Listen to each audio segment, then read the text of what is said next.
अरे वो भगवान क्यों मदद करेगा तुम्हारी? और हाँ, ये भी सुन लो, वो कब मदद करेगा तुम्हारी। नमस्कार साथियों, मेरा नाम है राकेश चौहान और आप देख रहे हैं लाइफ चेंजिंग। अगर आप इस वीडियो पे आ ही गए हो तो इस वीडियो को पूरा सुन के जाना, क्योंकि इस वीडियो में आज मैं आपको कुछ ऐसी बातें बताने वाला हूँ जो आपने कभी किसी वीडियो में नहीं सुनी होगी, और यहाँ तक कि आपको आपके माता पिता ने भी नहीं बताई होगी। माता पिता तो क्या, किसी गुरु ने भी नहीं बताई होगी। तो आप इस वीडियो को पूरा सुन के जाना। इस वीडियो को देखने से ज़्यादा सुनने पर ध्यान लगाना और बड़े ही गौर से सुनना। दोस्तों, ये कहानी शुरू होती है एक छोटे से गांव से। एक बार फिर मैं आपको बोल रहा हूँ, इसको बड़े ही ध्यान से और बड़े ही गौर से सुन लेना, क्योंकि ये कहानी बिल्कुल एकदम रियल है। भले ही ये वीडियो जरा सी लंबी क्यों ना हो जाए, लेकिन अपना थोड़ा सा टाइम निकाल के इस वीडियो को जरूर सुन लेना। सॉरी, मैं कुछ ज़्यादा बोल गया। दोस्तों, ये कहानी शुरू होती है एक छोटे से गाँव से। उस गाँव में एक लड़का रहता था जिसकी उम्र करीब 19 साल थी। दोस्तों, वो लड़का काम काज कुछ भी नहीं करता था, ऐसे घर पे पड़ा रहता था। उसके माँ बाप उसको हमेशा डांटते रहते थे, कुछ ना कुछ कर ले, कुछ ना कुछ कर ले। एक दिन लड़के ने गुस्से में अपने माँ बाप से लड़ के झगड़ के गांव छोड़ने का फैसला किया। उसके माँ बाप ने भी उसको घर से बाहर निकाल दिया। दोस्तों, लड़का बड़ा ही ढीठ था। उसके बाद लड़का गाँव छोड़ के चला गया। गाँव छोड़ने के बाद वो शहर में गया। शहर में जाकर उसने एक रूम लिया। उसके पास कुछ पैसे पड़े थे तो उसने रूम वाले को दे दिए। भाई रूम वाले को दे दिए और कुछ बचे थे तो उसने अपने लिए कुछ खाने को ले लिया। भाई ऐसे करते करते उसके पास जो पैसे बचे थे वो खत्म हो गए। फिर उसने सोचा कि नहीं, अब तो कुछ ना कुछ काम करना ही पड़ेगा। दोस्तों, लड़का कुछ दिन काम करा, फिर उसके पास कुछ पैसे आ गए। फिर सोचा अब तो अपने पास पैसे हैं, फिर काम करना बंद कर दिया। काम करना बंद कर दिया। जैसे उसके पास वो पैसे खत्म हुए, फिर काम पे गया, फिर काम करना बंद कर दिया।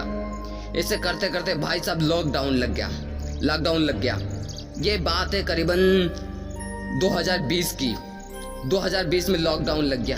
भाई लड़के के पास पैसे ही नहीं है, लड़का घर भी नहीं जा सकता। लड़का बड़ा ही ढीठ था, लड़का बहुत ढीठ था। वो घर जाए तो जाए कैसे, वो जाए भी नहीं सकता। वो ऊपर देखता है और बोलता है, हे भगवान, आप मेरी मदद क्यों नहीं करते। लड़का कमरे से बाहर भी नहीं निकल सकता था, क्योंकि बाहर पुलिस वाले घूम रहे थे। अगर बाहर निकलेगा तो पुलिस वाले डंडे मारेंगे, तो इसलिए वो कमरे में ही रह गया। भाई सब कुछ उसको ऐसा टाइम मिला जब पुलिस वाले चले गए। उसको एक ऐसा टाइम मिला, वो घर से निकला, बाहर निकला। पास में ही एक भगवान का मंदिर था। वो लड़का छुपते छुपाते भगवान के मंदिर तक पहुंचा। भाई भगवान के मंदिर में जाके रोया, गिड़गिड़ाया, हे भगवान मेरी मदद करो, हे भगवान मेरी मदद करो।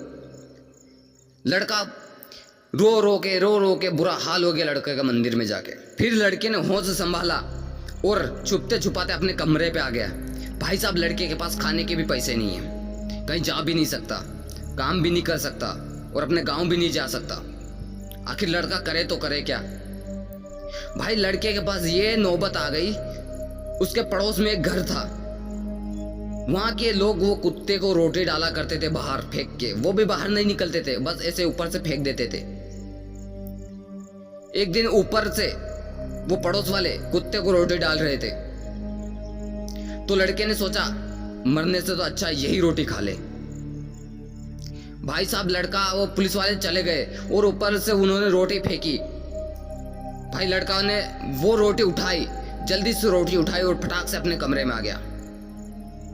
उस रोटी को देखा और बोला, हे भगवान, तुम मेरी मदद क्यों नहीं करते। ये दिन आ गए मेरे, मैं कुत्ते की रोटी खा रहा हूं, मैं कुत्ते की जिंदगी जी रहा हूं, मेरी मदद क्यों नहीं करते। और फिर जैसे ही लड़का रोटी खाने गया, उस रोटी को घर में पड़े पड़े 2 से 3 दिन हो गए थे। वो तो कुत्तों के लिए थी जो ये उठा के ले आया था अपना पेट भरने के लिए। वो रोटी खाने गया और ऐसी खतरनाक बदबू मारी उस रोटी ने। फिर भी उस लड़के ने वो रोटी खाई और अपना पेट भर लिया। पेट भर के वो लड़का फिर सो गया। भाई फिर जैसे ही सुबह हुई, लड़के ने सोचा आज फिर मंदिर जाऊंगा, आज फिर भगवान के पास जाऊंगा मैं। लड़का उठा, नहाया धोया और फिर छुपते छुपाते वो मंदिर में गया, भगवान के पास गया। फिर वही रोज की तरह, हे भगवान तुम मेरी मदद क्यों नहीं करते, हे भगवान तुम मेरी मदद क्यों नहीं करते। रोया, गिड़गिड़ाया। फिर लड़के ने होश संभाला और फिर वहां से उठ के छुपते छुपाते वापस अपने कमरे पे आ गया। फिर वही रोज की तरह वो कुत्तों की रोटी उठाई और खाई और सो गया। सुबह उठकर फिर मंदिर गया, मंदिर से आया फिर आया। ऐसे करते करते पूरा लॉकडाउन खत्म हो गया। पूरा लॉकडाउन खत्म हो गया, सभी लोग घर से बाहर निकलने लगे, घूमने फिरने लगे। भाई लड़के के जान में जान आ गई। फिर लड़कियों को समझ में आया कि आखिर मुझे अब मेरे घर जाना चाहिए। कोई भगवान होता तो अब तक मेरी मदद जरूर करता। अरे क्यों मदद करेगा वो तुम्हारी? हैं तुम लोग लड़के झगड़ के अपना घर परिवार सब कुछ छोड़ के आ जाते हो, अपने माँ बाप को छोड़ के आ जाते हो, अपने भगवान को छोड़ के आ जाते हो, उनसे लड़ के झगड़ के आ जाते हो। जो तुम्हारे माँ बाप है वही तुम्हारे भगवान है, उनसे ही लड़ के झगड़ के तुम आए हो, तो क्यों मदद करेगा वो तुम्हारी? दोस्तों ये तो बात हो गई तुम्हारे घर छोड़ने की, लड़ने की, झगड़ने की। लेकिन जो अब मैं आपको बताने जा रहा हूं उसे बड़े ही ध्यान से और गौर से सुन लेना। दोस्तों इस कलयुग में भगवान आपकी मदद करने नहीं आएंगे, क्योंकि भगवान ने इस कलयुग में सब कुछ कलयुग को सौंप दिया है, अपनी प्रकृति को सौंप दिया है। वो तो तुम्हें बनाएगा और इस कलयुग में छोड़ देगा। और ऐसे ही नहीं छोड़ेगा, तुम्हें 2 हाथ देगा, 2 पैर देगा, 2 कान देगा, 2 आंख देगा और 1 नाक देगा सुनने के लिए, जिससे तुम सब कुछ कर सकते हो। अब तुम्हारी मर्जी, तुम करो या भूख से मर जाओ। वो क्या करेगा? उसने उसका काम कर दिया है। उसने तो तुम्हें कमाने के लिए 2 हाथ दे दिए, 2 पैर दे दिए, कमाओ खाओ। तुम लोग हमेशा भगवान को कोसते रहते हो। क्या वो तुम्हें खाना बना के खिला सकता है? नहीं खिला सकता। ये उसका काम नहीं है, ये तुम्हारा काम है। बनाओ और खाओ। और तुम्हें 2 कान दिए, 2 पैर दिए, 2 हाथ दिए, करो ना यार। किसके लिए दिए उसने? काहे के लिए दिए? करने के लिए दिए। करो, कमाओ और खाओ। और हाँ एक बात और सुन लो, भगवान मदद करने आते हैं, लेकिन वो कब आते हैं ये भी सुन लो। जब तुम अपने माँ बाप के साथ चल रहे हो, बिल्कुल सत्य की राह पर चल रहे हो और कूद कूद के मेहनत कर रहे हो और आखिर में आपको सफलता प्राप्त नहीं हो रही है, तब वो आएगा। अब मेहनत करोगे और आपको सफलता नहीं मिल रही है और आप हमेशा सत्य की राह पर चल रहे हो और अच्छे काम कर रहे हो, अच्छे कर्म कर रहे हो, तब वो आएगा। तब उसको आना ही पड़ेगा। जो सत्य की राह पर चलते हैं उसकी मदद करने वो आता ही आता है, क्योंकि उस पर कलयुग का प्रभाव नहीं पड़ा है।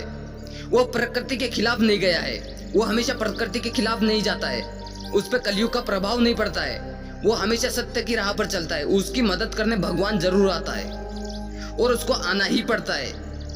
दोस्तों ये कलयुग है। इस कलयुग में जो भी कलयुग के प्रभाव में आ गया है उसकी मदद करने वो नहीं आएगा।